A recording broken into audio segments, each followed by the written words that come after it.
Hey guys, what up? Total Control 871. Low wage labor. What's it worth to you? Um, One of the go-to catchphrases of fiscal conservatives is that it's just flipping a burger, it's just ringing a register, stuff like that. How much money should you be getting paid for these jobs that require a minimal skill set? They do have a particular point. True, you don't exactly got to go to college to learn how to do these jobs. It doesn't take a genius to do them. Having said that, though, the job is, it's necessary. I mean, the fiscal conservatives that run, own, operate them, if they could get along without the job, they would. But apparently, whatever it is that you're doing, however low skilled it may be, it is ultimately needed. Without you, the low wage employee, the place would pretty much come to a halt. Low wage labor, something that I myself have been classified as the entirety of my life. I can walk you through a number of different incidents and scenarios. I know when I was working at Target, security there, a lady slips, falls, a manager there, he wanted to help her so immediately that he started to bend over and to lift her up off the ground, and I had to stop him and explain to him, let's just wait for the paramedics. Had I have just simply been a different type of security officer, how to even describe them, had I have been a different type of security officer that just simply would have stood back and did nothing,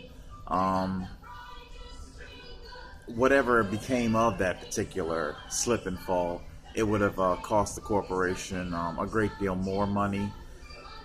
I know I myself ceased and desisted people coming in, or should I say questioning the credentials of service animals. Because, obviously dogs aren't allowed in places like this and a lot of places. But something occurred to me. With the whole advent of the emotional needs animal, obviously the person's disability isn't going to be very clear and very obvious. I'm just a security guard. I'm not a doctor, not a psychiatrist. I can't say what is or is not wrong with you. Needless to say, because of my deductive reasoning and critical thinking skills, that particular skill set of mine, I made my own decision and decided to not question anybody's service animal's credentials. Not asked to see them. Didn't make a difference if the animal was in a service vest or not.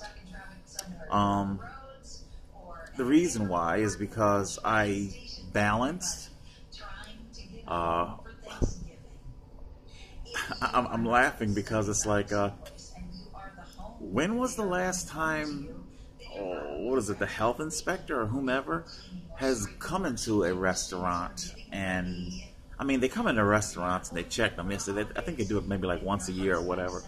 But I'm talking about, when's the last time a place has ever been, popped, buzzed, fined, for having a dog in a place that doesn't allow animals, and what would the cost of that fine be? Okay, so if by some whatever circumstance, a health inspector turned up at Target and they wanted to know why this particular animal was in the store and it's not allowed to be. Target has food, it serves food, you're not allowed to be here. What would be the worst outcome of that? A couple $1,000 fine? chicken feed. Absolute chicken feed to Target.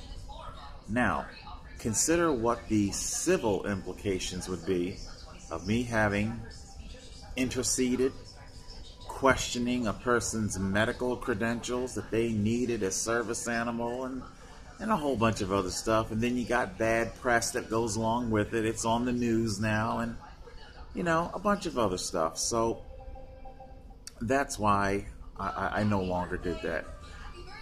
What was that worth to Target? Okay? And those are just small handful. I could go on and on. I could, bore you guys to tears with how many times these mega corporations, we're not talking about mom and pop stores here. We're talking about mega corporations that they got to mightily benefit from my critical thinking and deductive reasoning skills. What's it worth to them? Apparently not enough. In New Jersey, let's see here. We've got, this is coming from the Morning Call. Apparently, our governor-elect, Phil Murphy. Let's see what we got here. New Jersey will move toward a $15 minimum wage next year. Democratic Governor-elect Phil Murphy pledged on Monday alongside fellow Democrats who control the legislature. This is as high on the priority list as anything we've got, said Murphy, who made $15 an hour wage a centerpiece of his campaign, but stopped short of promising, exactly when he's going to do it. I'm just scrolling down here. I'll put the link, and you guys can read the whole thing in full. Republican Governor Chris Christie vetoed a bill that phased in minimum wage hike to $15 over 5 years last year, saying that it would hurt small businesses and represent the heavy hand of government. But Murphy campaigned on the legislature and defeated Christie's top Lieutenant Governor Kim Guadango. Whatever. Guadango. How would you pronounce that? You know what? I don't care. I don't think Kim gives a shit about me, so why should I give a shit about her? Right.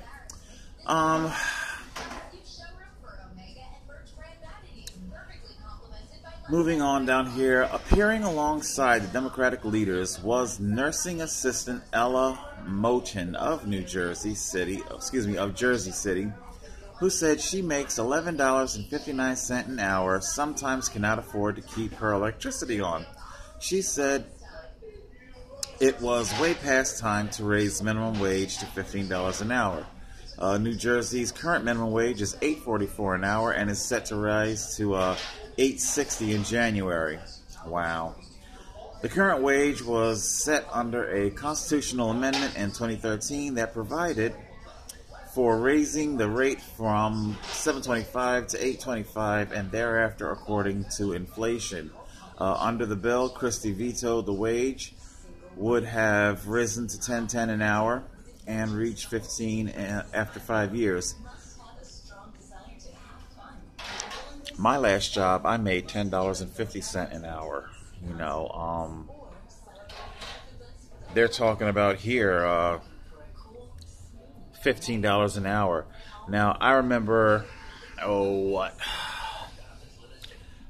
7 or 8 or however X amount of years ago, Elizabeth Warren was talking about wanting $21 or $22 an hour minimum wage. I thought that was a little excessive. Then I thought that was a little excessive. But now, $20 an hour is pretty much what we do need. By the time this $15 an hour rolls around, it's just too little too late. And of course it's phased in, it's not in one lump sum.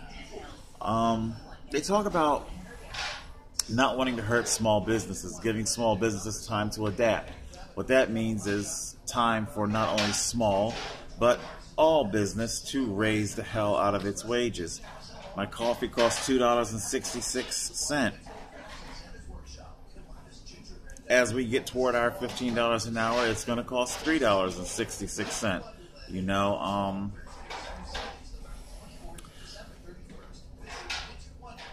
What is she going to say here?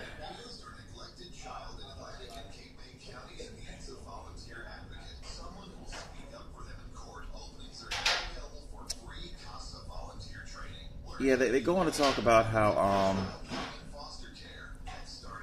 how we need the wage increase.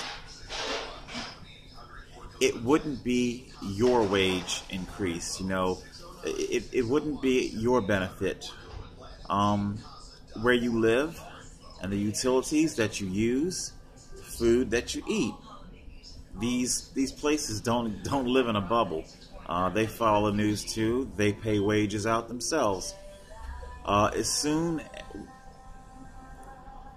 the $1,000 quasi-ghetto apartment that you're hoping to afford, like how I would be hoping to afford a very, very modest apartment on $15 an hour. By the time I got to that $15 an hour, guess what? The apartment now costs $1,300 per month and no longer $1,000. And on, like a damn dog on a racetrack. The rabbit, the carrot, the whatever, it's just constantly dangled out in front of you and you're constantly chasing after it. Now do you understand why I no longer want cars? Haven't wanted a car in years, okay? Why I've given up on the American dream. It is a fallacy. It is fiction in the mind, at least for the proletariat. They deem our classification, our demographic in life as not worth it. You flip a burger. Well, you know what? Something tells me Ray Kroc, his office, oh baby, his net worth, yeah. Oh, how did he get there? All by himself? No, Ray Kroc did not get there all by himself. A whole lot of people like me flipping those burgers got him to that mahogany office, okay? Lavish, expensive cars. You know, I bet he could drive a Bentley, one per day. This is the Wednesday Bentley. This is the Thursday Bentley. And on and on. Okay? So like I say, I'm not disputing the fact that what some of these jobs do, and of course there's always, some of us are better at them than others. I'm not just simply tooting my own horn here.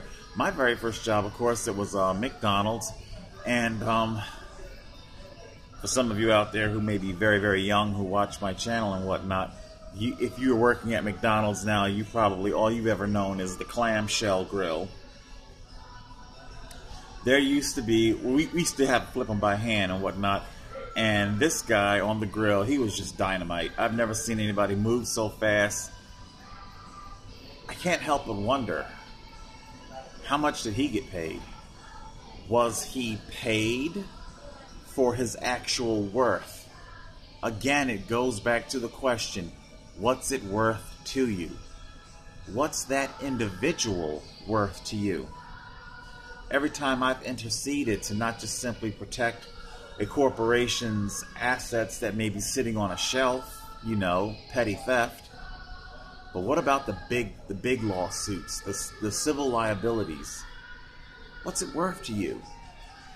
You know, when I worked in security in the casinos, and when I switched over to the investigations department, one of the things that I couldn't help but notice, and yes, be just a little bit insulted by, you almost never see police cars out in front of a casino.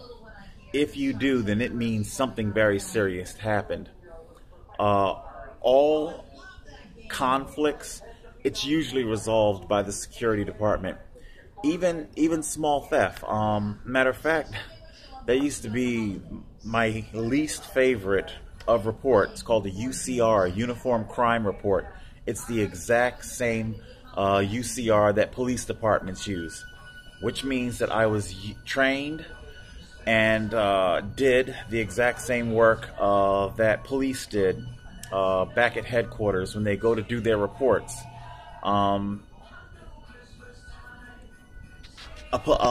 A cop would not have to come out and do this crime report. Security would. Investigations department would do it.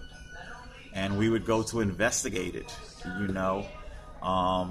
Not just simply reporting it and doing the work, we would actually do the investigative, the follow-up investigations as well. Like I say, that's why you very rarely would you ever see cop cars out in front. I got paid something like $8 and change to do this shit. A casino, a place that was incredibly wealthy, but apparently that's all you thought of us. You know, I even scheduled, I think I spoke about this before, I scheduled an appointment to speak with the director. This is after I got in, got hired, was getting lots of praise and accolades. I'm thinking, hey, the iron's hot. I might as well as strike while the iron's hot, you know?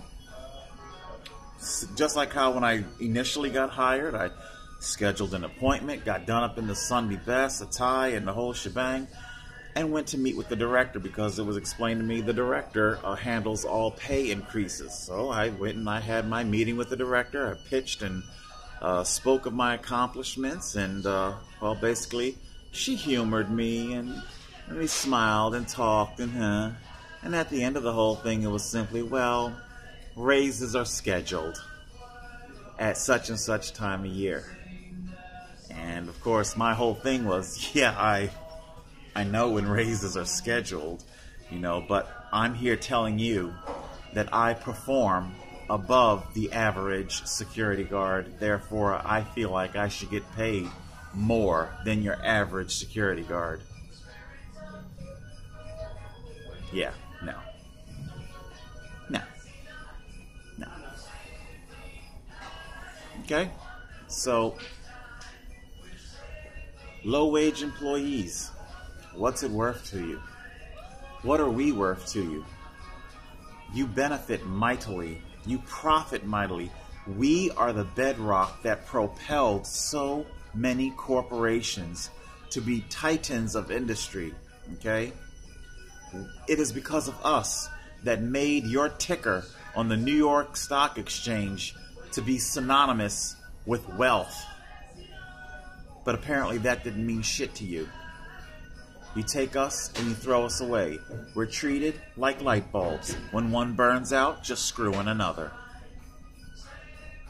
Well, apparently, as we see nowadays, the populace are also treating you the same way. We can do without. I can do without a car. And you know what? The longer I'm homeless, I'm starting to learn I can live without a home. You better watch the hell out, because a whole lot of people are going to be catching wise to this new way of living. And places like your H.H. Gregg and Circuit City and all the others, Radio Shack, you know, my batteries, I know it's upside down, but I got those batteries as the store was closing out. The battery retails something like $70. Okay, each. I think the last ones I got was like $10. Okay? Your titans of industry, of corporations, they're falling asunder one by one, more and more every single day. You didn't believe in us, we don't believe in you. And in the end, America, the great American dream, falls asunder and is exposed as being a fallacy, a work of fiction. Total Control 871.